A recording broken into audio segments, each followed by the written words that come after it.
বন্ধুসকল, আজি মোৰ এই যেটো ভিডিঅ' এই ভিডিঅ'টো হল মানে আমাৰ লাইফক লৈ আমাৰ জীৱনটোক লৈ কিছুমান কথা যে আমাৰ জীৱনটো জন্মৰ পৰা মৃত্যুলৈকে যিখিনি সময়ছোৱা সেইখিনিয়ে আমাৰ জীৱন, প্ৰত্যেকজন মানুহৰ সেইখিনিয়ে জীৱন হয়।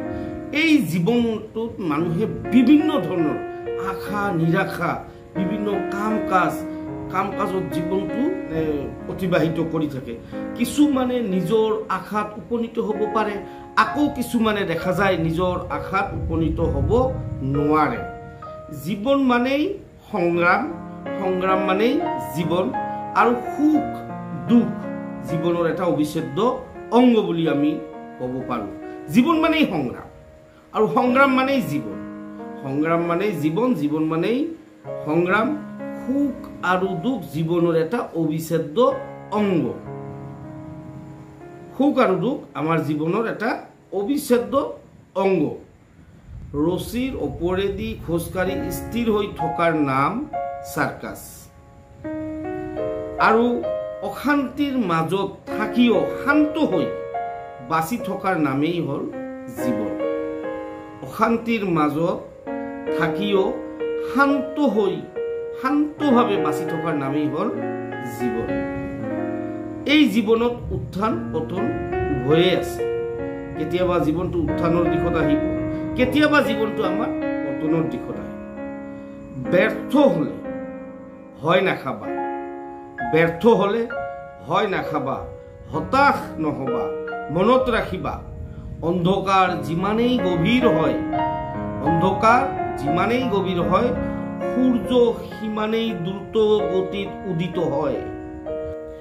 জীৱনত সাকসেস হ'ব হলে কি কৰিবা, কি কৰিব লাগে? অপমান সহিব লাগিব, বেয়া সময় আহিব, একাকিত্ব থাকিব লাগিব, নিজৰ প্ৰতি আত্মবিশ্বাস থাকিব লাগিব, আৰু প্ৰচণ্ড জেদ থাকিব লাগিব।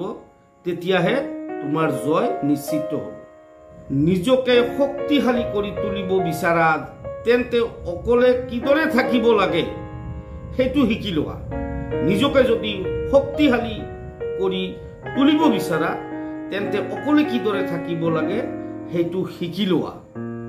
তেনেহলে জীৱনত সংগ্ৰাম কৰিব পাৰিবা আৰু সাকসেস হ'ব পাৰিবা।